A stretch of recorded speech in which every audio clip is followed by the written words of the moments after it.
আমরা তো রোজই মোটামুটি একই রাস্তা দিয়ে হাঁটি তাই না?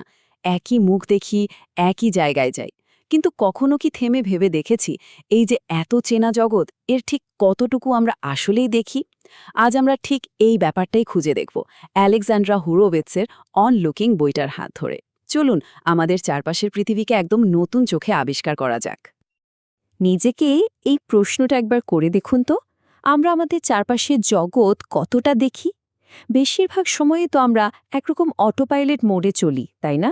প্রতিদিনের হাঁটা চলার পথে যে কত সাধারণ অথচ অসাধারণ দৃশ্য লুকিয়ে থাকে তা আমরা প্রায়ই খেয়ালই করি না। আর সমস্যাটা ঠিক এখানেই। আমাদের মস্তিষ্ক আসলে এমনভাবে তৈরি যে পরিচিত জিনিসগুলোকে সে একরকম উপেক্ষা করে চলে। বইটিতে এই ব্যাপারটাকে বলা হয়েছে মাইন্ড ব্লাইন্ডনেস বা মন অন্ধত্ব। এই অভ্যাসটাই আমাদের চারপাশের অসাধারণ দৃশ্যগুলোকে আমাদের কাছে প্রায় অদৃশ্য করে রাখে। তাহলে চলুন আর দেরি না করে এই অদৃশ্য জগৎ আবিষ্কারে নামা যাক। আর এই যাত্রায় আমাদের পথপ্রদর্শক হবেন আলেকজান্ড্রা হরোভিৎস এবং তার অসাধারণ বইটি। আচ্ছা, আলেকজান্ড্রা হোরোভিৎজ কিন্তু একজন কগনিটিভ সায়েন্টিস্ট।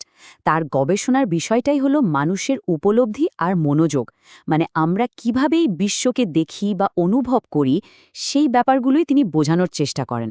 তো বোঝাই যাচ্ছে এই অনুসন্ধানের জন্য তার থেকে যোগ্য আর কে বা হতে পারে। বইটার আইডিয়াটা কিন্তু খুবই সহজ, কিন্তু ভীষণ শক্তিশালী। হরোভিৎজ কি করলেন? তিনি তার নিজের ব্লকে, মানে একই রাস্তায় ১১ জন ভিন্ন ভিন্ন বিশেষজ্ঞের সাথে হাঁটলেন। ভাবুন একবার, এই বিশেষজ্ঞদের মধ্যে একজন ভূতত্ত্ববিদ ছিলেন, একজন শিল্পী ছিলেন, এমনকি তার নিজের ছোট্ট শিশু আর পোষা কুকুরও ছিল। উদ্দেশ্য ছিল একটাই, এটা বোঝা যে আমাদের সাধারণ চোখ আসলে কি কি জিনিস এড়িয়ে যায়। তো চলুন এবার আমরা সেই বিশেষজ্ঞদের মধ্যে থেকে ৩ জনের চশমা চোখে দিয়ে মীরকে দেখার চেষ্টা করি। দেখা যাক একই রাস্তা তাদের চোখে কতটা অন্য রকম দেখতে লাগে। আমাদের প্রথম বিশেষজ্ঞ হল একটা ছোট্ট শিশু, যার চোখে কোনো আগে থেকে তৈরি হওয়া ধারণা বা ফিল্টার নেই। তার কাছে গোটা পৃথিবীটাই একদম নতুন আর বিস্ময়ে ভরা। এই উদাহরণটা ভাবুন, আমরা একটা অ্যাকোয়ারিয়ামের সামনে দাঁড়ালে কি দেখি? রঙিন মাছ। কিন্তু একটা শিশু, তার মনোযোগ হয়তো চলে গেছে অ্যাকোয়ারিয়ামের কাচটাকে ধরে রাখা বোল্টটার দিকে। এর মানেটা কি দাঁড়ালো?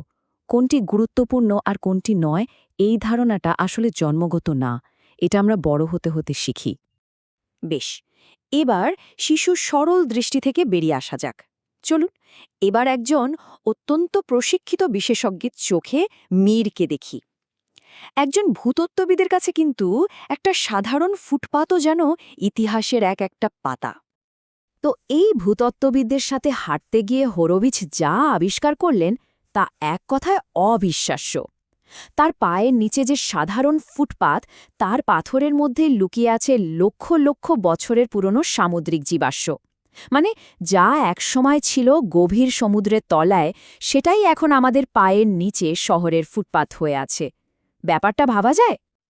আমাদের শেষ দৃষ্টিকোণটা হয়তো সবথেকে অদ্ভুত আর অচেনা, একটা কুকুরের। ওদের পৃথিবীটা আমাদের থেকে এতটাই আলাদা যে সেটা কল্পনা করাও কঠিন। ওদের জগৎটা মূলত গন্ধ দিয়ে তৈরি। এই ভিন্নতাটা বোঝার জন্য উমভেল্ট শব্দটা খুব কাজের। এর মানে হলো প্রত্যেকটা প্রাণীরই তার নিজের ইন্দ্রিয় দিয়ে গড়া একটা জগৎ আছে। আমাদের জগৎটা যেমন মূলত দেখা আর শোনার ওপর নির্ভর করে তৈরি, একটা কুকুরের জগৎ কিন্তু প্রায় পুরোটাই গন্ধ দিয়ে তৈরি। যেমন ধরুন, আমরা যেখানে একটা রামধনুতে কত রং দেখি, কুকুর কিন্তু সেখানে মূলত নীল আর হলুদের শেডগুলোই দেখতে পাই। আরও মজার ব্যাপার হলো গন্ধের জগৎ। আমরা যখন একটা স্যুপের গন্ধ পাই, আমরা বলি স্যুপের গন্ধ, কিন্তু একটা কুকুর, সে ওই স্যুপের প্রত্যেকটা জিনিস আলাদা করে গন্ধ নিতে পারে। গাজর, মাংস, মশলা সবকিছু। শুধু তাই না, ওরা সময়টাকেও বুঝে গন্ধ দিয়ে। মানে একটা গন্ধ যত পুরনো হতে থাকে, তত ওরা বুঝতে পারে যে কতটা সময় পেরিয়ে গেছে। বেশ, একটা শিশু, একজন ভূতত্ত্ববিদ, এমনকি একটা কুকুরের চোখ দিয়ে মীরকে দেখার পর একটা ব্যাপার কিন্তু পরিষ্কার। আমরা যা দেখি তা আসলে আমাদের মনোযোগের ওপর নির্ভর করে। আর এই মনোযোগটা কিন্তু কোনো জাদু মন্ত্র নয়, এটা একটা দক্ষতা যা চাইলেই চর্চা করে বাড়ানো যায়। বইটা আমাদের ঠিক সেই পথটাই দেখায়। এর প্রথম ধাপটা হলো উৎপাদনশীল সন্দেহ, মানে নিজের দেখাকেই প্রশ্ন করা, আমি কি আসলেই আমার সামনের ফুটপাথটা দেখছি নাকি আমার মাথায় থাকা ফুটপাথের ছবিটা দেখছি? এই ছোট্ট একটা প্রশ্নই কিন্তু আমাদের মস্তিষ্ককে অটো পাইলট মোড থেকে বের করে এনে চারপাশের আসল জগতের দিকে তাকাতে বাধ্য করে। আর এই ভাবনাগুলো কিন্তু শুধু কথার কথা নয়। দেখুন, একজন পাঠক যেমনটা বলেছেন, এই অভ্যাসটা আমাদের রোজকার জীবনে ছোট ছোট আনন্দ আর নতুন অ্যাডভেঞ্চার খুঁজে পাওয়ার একটা দারুণ উপায়। শেষ পর্যন্ত মূল কথাটা হলো এটাই যে আমাদের উপলব্ধি কোনো স্থির ব্যাপার নয়, এটা আসলে একটা সক্রিয় সিদ্ধান্ত। আমরা কি দেখতে চাই তার উপরই আমাদের অভিজ্ঞতা নির্ভর করে। মনোযোগের ফোকাসটা একটু বদলালেই আমাদের চেনা জগৎটাও কিন্তু বদলে যায়। তো এত কিছু জানার পর এখন এই শিক্ষাগুলো আমাদের নিজেদের জীবনে কাজে লাগানোর পালা। এই আলোচনাটা এখানেই শেষ হচ্ছে না, বরং বলা যেতে পারে এটা আপনার নতুন করে দেখার যাত্রার শুরু। এই বিখ্যাত উক্তিটা বইটার মূল দর্শনকে খুব সুন্দরভাবে এক লাইনে বলে দেয়। আমাদের চারপাশের অসাধারণ জগৎটা কিন্তু অপেক্ষা করছে, আমাদের শুধু একটু থেমে মনোযোগ দিয়ে দেখার অপেক্ষা। নতুন কিছু দেখার শেখারই যাত্রাটা যেন কখনো থেমে না যায়।